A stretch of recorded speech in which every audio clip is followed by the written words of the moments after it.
want to take this long pause for a moment before we dive into today's episode of Dark Side or Dark Histories of Nursery Rhymes. So parental discretion is strongly advised about this, and this program includes negative depiction and or mistreatment of people or cultures. These stereotypes were wrong then and are wrong now. Rather than remove this content, we want to acknowledge its harmful impact, learn from it, spark positive conversations to create more inclusive futures together, not to segregate, put wedges between people or cultures or religions. Our past history, as hurtful, as abusive, as racist as it was their past history that made what we know of the world today. Some of this past history is still, yes, commonplace today, but we need to learn from it how to move forward, not to continue the hardships, the wounds, to make people fearful, not to cancel the history, to remove it, to completely forget it, but to use it as a learning tool to move forward. Parental discretion is advised. Please, if this does trigger you in some way, don't go out in a negative way. I'd like to welcome you to another episode of the Dark Side, Dark Histories of Nursery Rhymes. Today is a very controversial nursery rhyme that we're going to dive into in a few moments. But before that, we're being sponsored. Yes, sponsored by a particular brand, and the links will be down below. But Devilish Cup. Finely roasted coffee never tasted so good that maybe it's just a sin.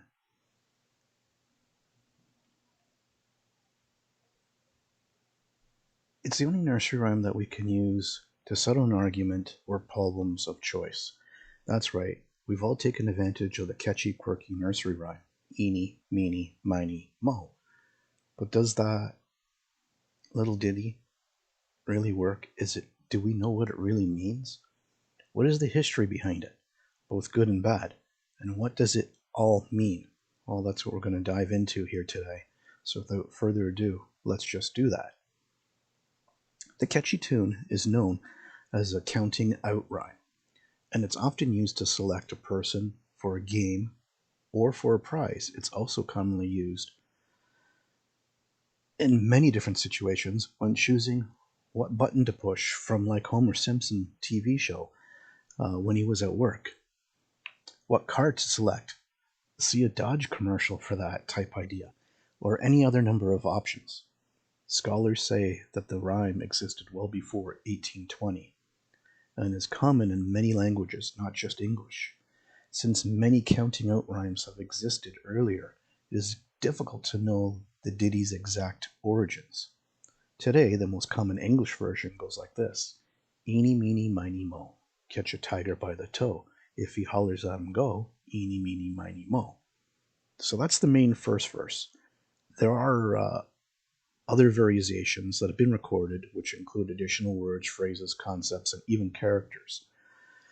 So, for example, my mother said to pick the very best one, and you are it, or and you are not it, which are other possible verses that have been added on. Or even from what I remember, out you must go, not because you're dirty, not because you're clean, just because you kissed a girl behind a dirty magazine. That was added as well, even though that what I just said was used even on its own. Now there's another one, the first record of a similar rhyme known as Henna Man, which originates about 1815. That's when children in New York City are said to have often said this particular version of the rhyme. Henna Man, Mona, Mike, Barcelona, Bona, strike, har, where, frown, vanik, Horatio, Wartio, wee, wo, whack. The scholar Henry Carrington Bolton also discovered the rhyme in German. Now, I'm not going to say it in German because my pronunciations for a lot of German words I don't say properly, even though I have a background um, through my bloodline to Germany, which is through my mother. She was born and raised, well, she wasn't raised in Germany, she was born in Germany, and before she was a year old, she was brought and raised in Canada. Now, her parents being both German and Polish from the Second World War as teenagers when they got together. But nonetheless, I'm just going to say this as I know it. I may butcher it, may say it wrong. So please, don't go in the comments and say, hey, you said that wrong. You don't know how to pronounce it. It's like, sorry, I'm saying apology up front. It's ein Tein Mon Me, mine, Pastor Long Bong Stril, Ang Frung Herk Brek, Ver Wie Vo Was. And author Rudy Kipling has used this nonsense verse in his writings, basically, and I don't know what nationality or anything, what dialect of the language of vocabulary that he's using, but eeny meeny, tipsy toe, ola bola dama no, oka poka dama, domina cha, domocha, hai pong tush. There's a Cornish version from about 1882. Enna, mena, mona, might. Bascarlora, bora, bite. Hugga, bucka, bow. Eggs, butter, cheese, bread. Stick, stock, stone, dead, out. Likely the rhyme that we know today comes from an old form of English or Welsh counting. Likely from farm jobs such as counting sheep or crops or old shepherds. Count is known as the Yan Ten Terra, and the Cornish and Mena Mona Might, which I mentioned a little bit above or before. Another explanation comes from British colonists who returned from India after learning the rhyme used in carom billiards. Now, whether I say this right or not, I don't know. I don't speak the language, so I don't know which part from India it really is from. But Baji, Neki, Baji, Thou, Ilim, Tilim, Latim, Go, or Gao. There is a Swahili poem brought to Americas by enslaved Africans that goes Nino ya Minnie Meanie Mo. Whether if I said that properly or not, I don't know because I'm not Swahili. So I apologize. Of course, throughout history, there has been even more of these rhythmic nonsense sounding rhymes, and there will be more into the centuries, most likely, being discovered, being told, sent on as folklore stories from generation to generation. But this is where the sad racist controversies start. Of course, the rhyme has been made ugly and abused. During times of slavery, the word tiger was replaced by the N-word.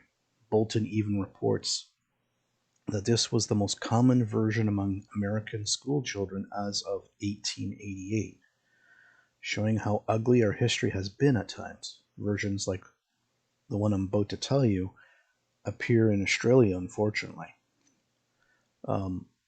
Bert Fitzgibbon's 1906 song offers a window into this ugliness. And I may be, talking about it, but I'm going to say the words exactly as I see them for what's written down here. And please don't take it the wrong way. It's just what was done. And there was also a time and frame that even some of the black slaves even said this themselves. From what I did a little bit of research on, that to keep their own lives all intact, that they chose their own people using these rhymes as a sacrifice for punishment or whatever else that went on, that they only heard the horror terrors of screams and cries from the person who was actually chosen. So it goes like this. Eeny, meeny, miny, mo, catch a nigger by the toe. If he won't work, then let him go. Skidum, skiddy, skidoo. But when you get money, your little bride will surely find out where you hide. So there's the door, and when I count 4, then out goes you. Adding to the problem, reportedly in 1993, a school teacher in McClellan, Wisconsin, provoked a student walkout when she said, in reference to poor test scores, "What did you do? Just go eeny, meeny, miny, moe, catch a nigger by the toe?" Of course, this caused the school's district superintendent to recommend the teacher those 3 days of lose 3 days of pay, undergo racial sensitivity training, and have a memorandum detailing the incident placed in her personal files. On other occasions, black airplane passengers said they were humiliated because of the rhyme's racist history after a Southwest Airlines flight attendant encouraged them to sit down on the plane so it could take off, and they said, "Eeny, meeny, miny, moe, please sit down, it's time to go." Similar moments like this have persisted, including an unbroadcast outtake from a BBC show, Top Gear, during which presenter Jeremy Clarkson recited the rhyme and mumbled the racist part. Clarkson later apologized to viewers. Back in 2017, a t-shirt retailer had the first line printed on a shirt with a baseball bat, harking to the Walking Dead character Negan from the TV series The Walking Dead, which caused some to say the shirt was offensive and relates directly to the practice of assaulting black people in America. Now, I understand that. Yes, it did. But when he's saying that it caused, you know, offensiveness, it wasn't just about the assaulting of black people in America. It was also the fact that the character Negan took the baseball bat and beat, and now I can't remember exactly, I could be wrong, I believe the character was Korean, and bashed his head in with the baseball bat wrapped in barbed wire and said, "Eeny, meeny, miny, moe," pointing the bat at which one he was going to set as an example to say, "You need to fall in line, otherwise, you would be beaten." Now, there is a moment in the film Pulp Fiction in which the heinous character says the rhyme and uses the N-word before engaging in sexual abuse. More recent versions, during the Second World War, a reporter for the Associated Press in Atlanta, Georgia, reported that local schoolchildren were heard reciting a wartime variation that went as this, and I'm going to say it exactly as the words, what's been written down. "Eeny, meeny, miny, moe, catch the emperor by the toe. If he hollers, make him say, I surrender to the USA." Another one from 1950s United Kingdom went, "Eeny, meeny, miny, moe, put the baby on the po. When he's done, wipe his bum and tell his mother what he's done." There's all sorts of different words to this basic nursery rhyme ditty that I could keep going for. We'd be on endless continuation, and who knows how long this would end up being, by going through every single one that I've researched, what I found, what I came across. The fact that it was used and it was in our history, and it was very, very harmful, vulgar, abusive in many, many different ways. I mean, we still sing it today, and kids use it in playgrounds to play tag, to decide who's going to be it, hide and seek, who's going to be the first seeker, whatever it is, or to pick teams for, a sports team, like who's going to be on which side, to try to be as even as possible, things like that. But I'm going to leave you with these final thoughts. Today, while the rhyme has been used to cause severe racist harm, it is not thought of in these terms by most. It's often considered a cute, quirky rhyme. But of course, not everything we enjoy today can be taken for granted. It's important to know the history of even the things that today seem innocent. If we don't know our history, we are doomed to repeat it. Let me repeat that again. If we don't know our history, we are doomed to repeat it. As in the clip of Homer on The Simpsons, the rhyme is often used in ways that have nothing to do with racism. The origins of the rhyme likely, or hopefully, don't stem from those grotesque years when humans owned other humans.